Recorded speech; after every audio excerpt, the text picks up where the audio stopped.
You're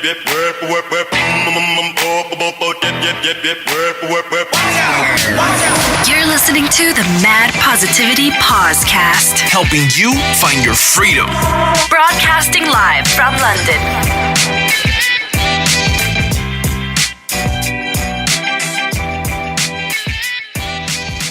What's up? Mad Positivity Podcast, we're back again. Today I want to talk about the 50-50 method. I've been spoken about this before. Obviously, I'm a big advocate for baby steps. Baby steps to get to wherever you want to go. Don't rush. There's no shortcuts in life, in finances, in health, in wealth, in anything. There's no shortcuts. And you shouldn't treat it that way. You've got to build up slowly. It's like a snowball. You start off small and then it gets momentum, and as the momentum you're picking up all the time, getting bigger and bigger and bigger.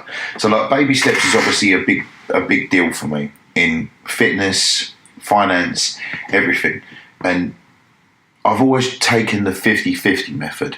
Sometimes in good ways, sometimes in bad ways. Obviously, when I was younger, I didn't have a family, didn't obviously have anything to sort of put my money into except having fun. So pals would call me up all the time and say to me, "Oh, we've got a holiday place here, or we're going to do that, or we're going to do this." And it's literally just 50-50, flip of a coin. Let's just go. I'll do it. I'd go and get a loan out, or I'd take money, or I'd just take all the money from my work and I'd just go and have a laugh, and I wasn't bothered. But over time I built up debt, stupid debt, which is what you do when you're young. You build up silly debt. But at the time I didn't realise it, and most people probably, and hopefully you would now, is that debt has an interest rate. And the interest rate is not just money, it has an impact on your credit rating. And the credit system, as bad as it is now anyway, the credit system is there to keep you down. So to keep interest rates high.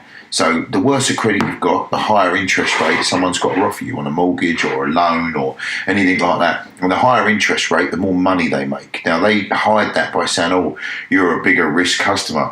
But really what they're doing is they're loading more debt on you. So you don't load more debt or more weight on something that's already weak. You don't do that.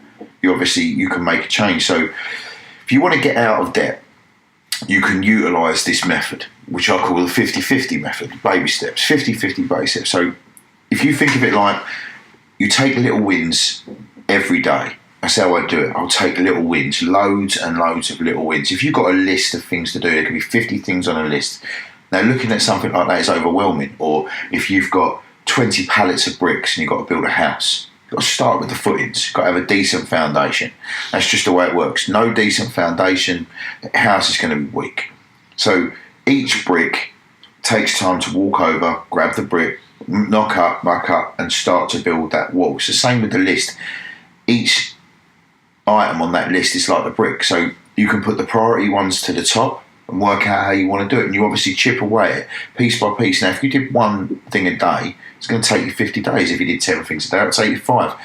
That's the principle. But all the time you're doing nothing and you're sitting there and you're procrastinating, you're looking at something and I'll get to it. You're not busy, you're just active. That's what you got to think about. Are you active or are you busy? Are you getting stuff done? That's what you want to be. You want to be productive, not just active, doing stuff, procrastinating, doing other things. So little wins, small gains over time. And that's how it's done. It all mounts up piece by piece, little by little. Even every small drop, no matter how small, as long as it's constant and consistently dropping, will make a puddle. And that puddle will turn to a river and eventually into a flood. It all takes momentum and it takes time. You can't do things just like that. You can't expect things to be done or debt to be paid off. It takes seconds to get a debt, but it takes years, months to get rid of it. So treat debt the same way, little by little, piece by piece. Write down everything, no matter how small or large, and break it down into smaller, manageable payments. Right? So if you're going to look at debt, look at it like this. Then set out a clear structure and stick to it till it's gone. Right? And this is the 50-50 method. So what you do, you take 50%, simple, it's easy. You couldn't get any easier. Take 50%, right, on your expenses and 50% on your debt. So, for example, if you have £100 a week right, to pay debt. You split it into two, 50-50. 50 goes towards the largest, 50 quid of that will go towards a large debt, or the prime debt as I call it. And the other 50, right, will be broken down and split among the remaining balances of the smaller debts, right? So let's say, for instance, you've got 10 debts. One of them's a large debt, and you can have them in largest first to smallest. So pick the largest debt, because that's normally the one with the highest interest rate, and interest is what kills you. Say you've got 10 grand and you'll get hit with 150 quid a month payment, but 40 quid of that's interest. That's a waste of money, waste in a big way. So treat that debt as the prime debt, the largest debt, right? So you take 50% of the money that you can do. So we said £100 in this, so you got £100 a week to do it. So 50 quid of that debt goes on that money goes on the prime debt, and the other 50 gets split evenly amongst the others, right? So if you have £1,000 a week to pay off your debt, and you do exactly the same. You take £500 and you pay it off the prime debt. You put it towards the prime debt, or the primary debt, and the other 500 you would split and spread amongst the rest. Once the larger debt is paid, the next largest debt among becomes the prime debt thereafter, till you have nothing left, little by little, piece by piece, baby steps. You be consistent. So to reiterate, 50%, you cut it in half, 50-50. 50 on the highest debt, and then 50% spread amongst the other ones. And as the debt breaks down, you do the same again each time. It's consistent. Everyone's getting money. Everyone's getting it, and the larger debt is getting paid off. Now, the beauty of this is it doesn't just work with debt. I mean, once you've paid the debt off, what do you do then? Well, you do the same thing over again, except it's not about the debt. So once the debt's paid off, you set aside. So let's say you had £1,000 that you could pay off your debts. So once the debt is paid off, you've still got that £1,000. It's not surplus money, it's just there. You're used to paying it. That's the money that you set aside. So what you do is you do the same again, right? Take that £1,000 and you split it in half. You split the amount, it's a 50-50, right?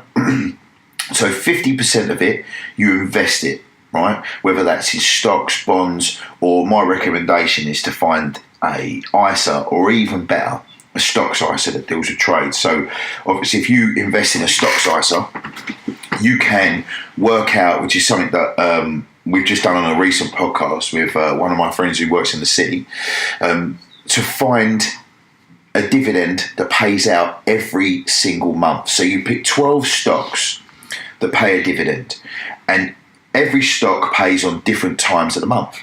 So we've found 12 stocks that you could put in a specific amount that would pay you every single month. So the first one pays out in January, then February, then March. So you're getting a constant dividend, obviously, on your investment every single month. Now you can build up to that. You might, obviously, you start off small, and the small amounts come in, and when the dividend comes in, it goes back into the stock, and then obviously you've got more. There's more money in there. That's compounding. Compound interest is great.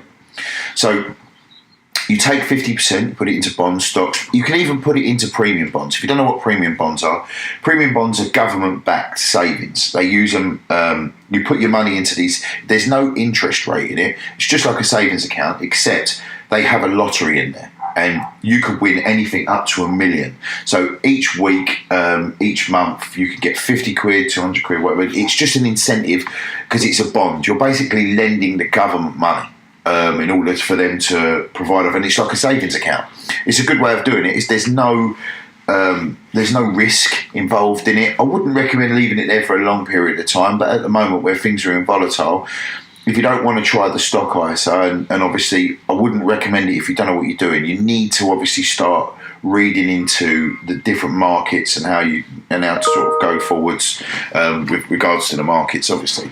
But premium bonds is a good way of starting and saving that money until you can sort of build up enough. You can save anything up to, I think it's 30,000 or 35,000 in there, and you can do a lot with 35 grand. That's good, you know. There are other alternatives, so you can build it up. You can invest in property,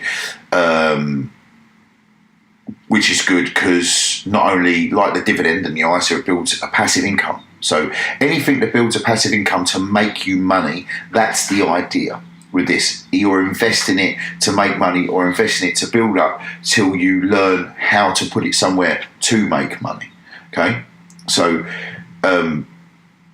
obviously passive income is the best way to become rich. Basically, that's it. That's where the money comes in. Passive income is the key. So you can save your way to financial freedom, basically. And what you want to do is, obviously, like I said, you want to put it somewhere where you're going to get money back. So it doesn't matter, just as long as it's somewhere that makes you or saves you money. Now, the other 50%, what do you do with it? Obviously, you've saved this money and you're trying to put it somewhere for passive income. The other 50% is going to go towards your emergency fund. Now, you never touch this money unless you absolutely have to. So if you've got £1,000, you put £500 into your ISA or your premium bonds or whatever it is, or your savings account, or invested in REITs or property or something like that, or you've just put it away to build up a wedge so you're ready to invest in something else. Now, the other 50%, the other 500, is going to be your emergency fund or savings.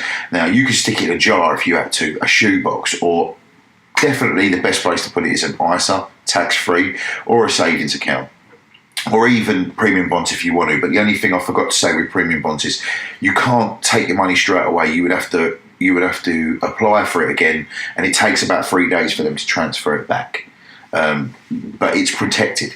So this money is going to be a form of insurance. So this money is if you need a top up, or if something should happen, or the car or anything. We always have things. So you've got your income coming in, right, which we've separated.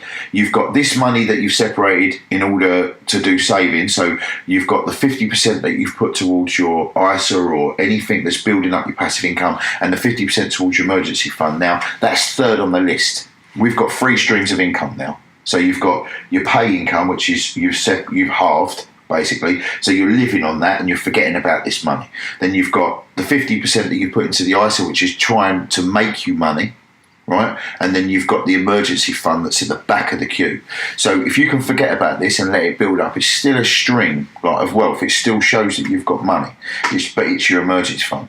So it's an insurance. Yeah, and if you need to get money quickly, or you even need an investment opportunity, or you know, it's to get you. It's basically to get your arse out of trouble. It's your parachute to get you to where you need to be. So you don't need to spend it, right? So you've got your money making 50, and you've got your emergency 50, and that's the best thing to do. So then you can build up to, obviously, when these amounts build up. So say you've got larger amounts in your 50% that's to make your money, and larger amounts in your emergency fund as well. Let it build. Never let one deplete. Try and keep them fairly even. Doesn't matter how much one makes, or if your ISAs start making money or your stocks start making money, you can either keep the money for where it is and leave it there to make money, or transfer some into your emergency fund and let that build up, because that's like a savings and everyone loves to see that.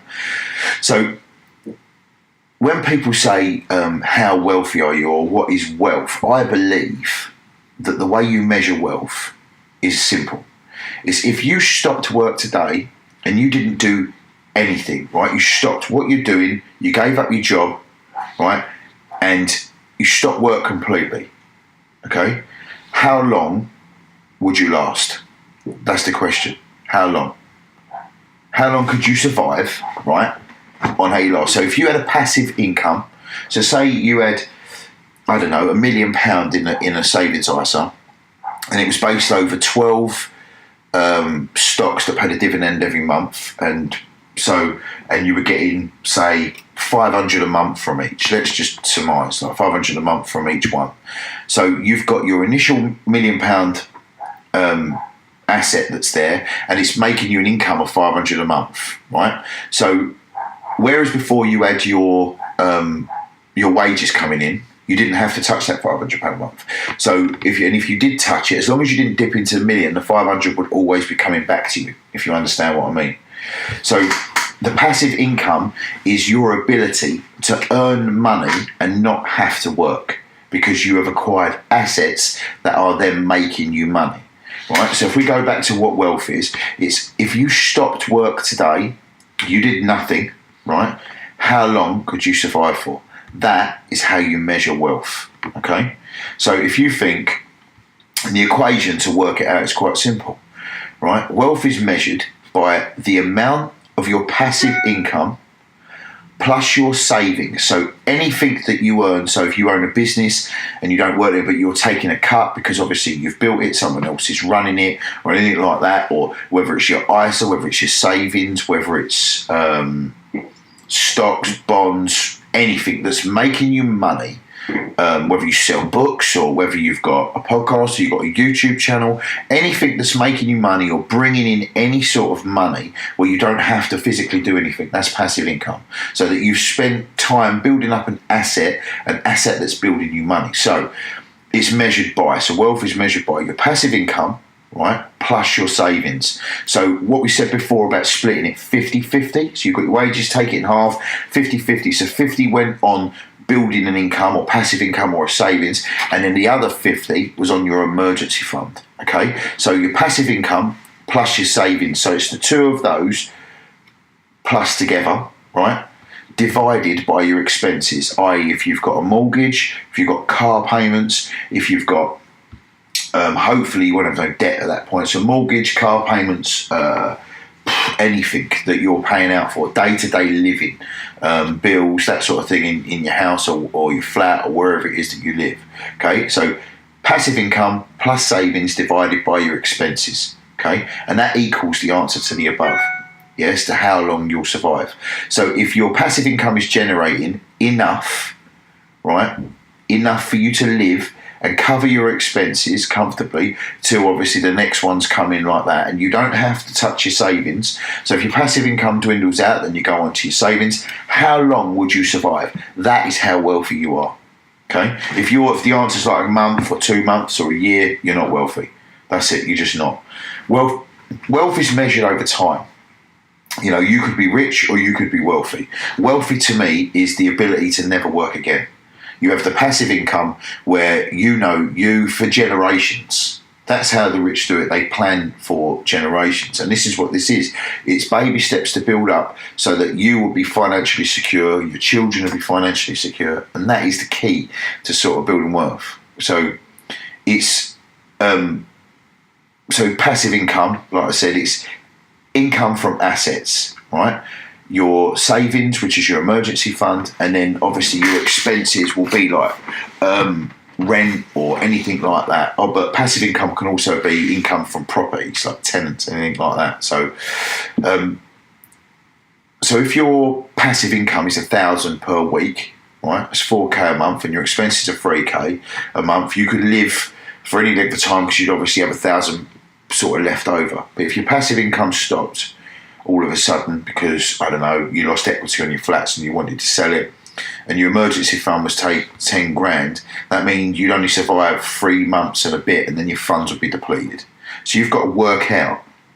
The idea is to build enough to where you want to get to so you can give up work and you can live on the passive income.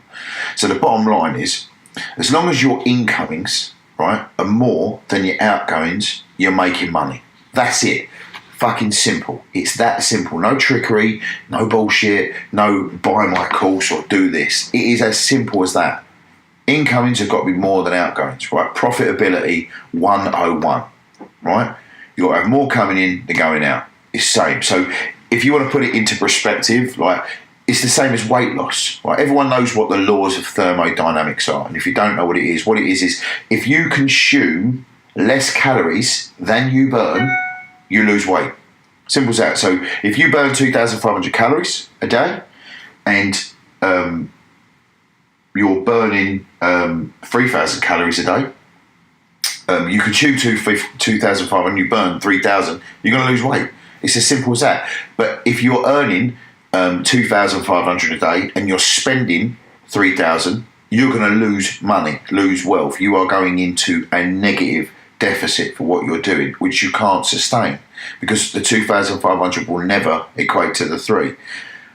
Now, sometimes, obviously, if you're speculating to accumulate and you're paying it off to build an asset, that's a different story altogether. But the simple thing is, you've got to have more coming in than going out. It always has to do it, right?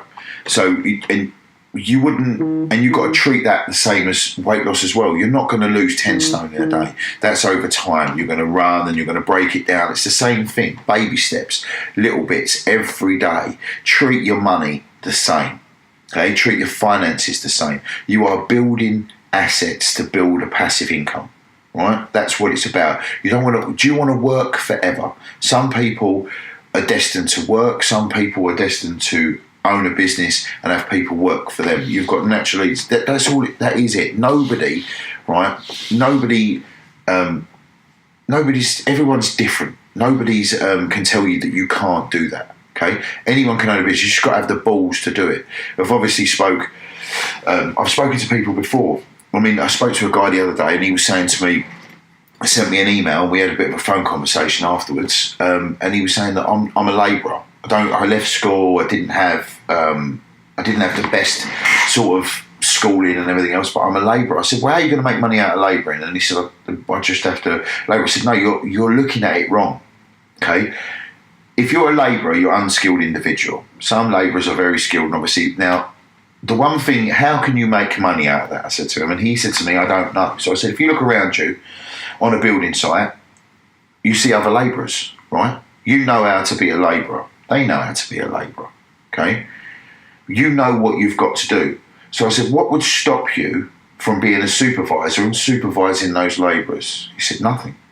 I said, that's right, because why?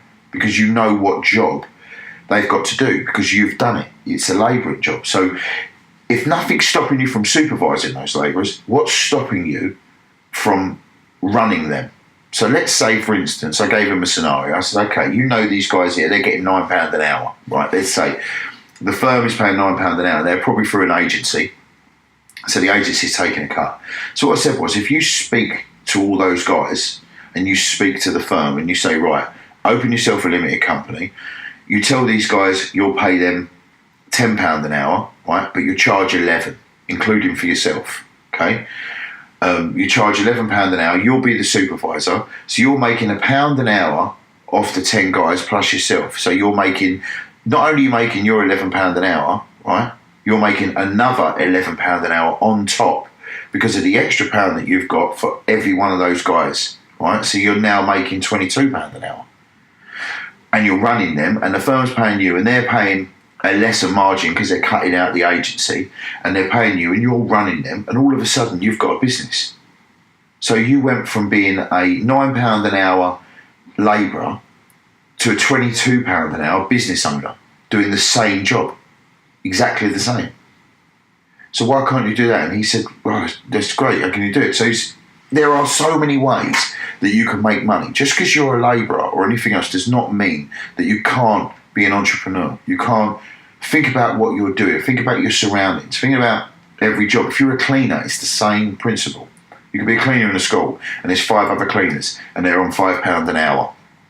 And you're on £5 an hour, most of them through agencies. So there's a markup. So you go to the people in there and say, right, I'm going to save you money. Just go up by £1. Right? It's as simple as that. And they think, oh, £1's not much. It is. If you've got 5 labourers, right, and they're all on £5 an hour, and you say, right, I'll do it for £6 an hour each, right? And you charge 7. I'll do it for £6 an hour each. You give them £1 pay rise, and you take £1 on top. They don't have to pay the agency fees; they're paying you. So all of a sudden, you've gone from being a £5 an hour labourer to a £12 an hour supervisor of other labourers and a business owner.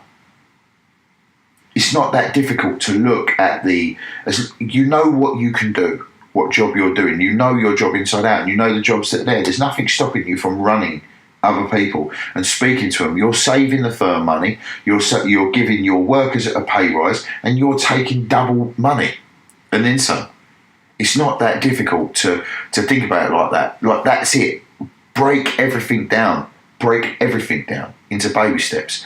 That is it. That's the key. Break everything down. It's not beyond you to get a better life and to build up. It's not. It never has been. Yeah, you just think that what if? But you've got to remember, in both scenarios I've just told you, you're doing exactly the same job. All right. You get yourself a decent accountant and you start paying tax and insurance and stuff like that. There is another side of it. But a good accountant will always help solve that for you. And if they're self-employed through you, it's even better. They're self-employed anyway. you know? So it's a small goals every day add up to reach a bigger goal, right? So think about it. You've got to eliminate the bad debt first. Increase the source of your income, okay? Through any way I've said, passive income, business, entrepreneurship, anything else. Create passive income and let your money make you money. And that is how to get financial freedom. Simple as that. As usual, go to madpositivity.tv. You can go to YouTube, Mad Positivity, or you can email me, john@madpositivity.tv, if you've got any questions or you've got something that I want to bring up or we want to go through.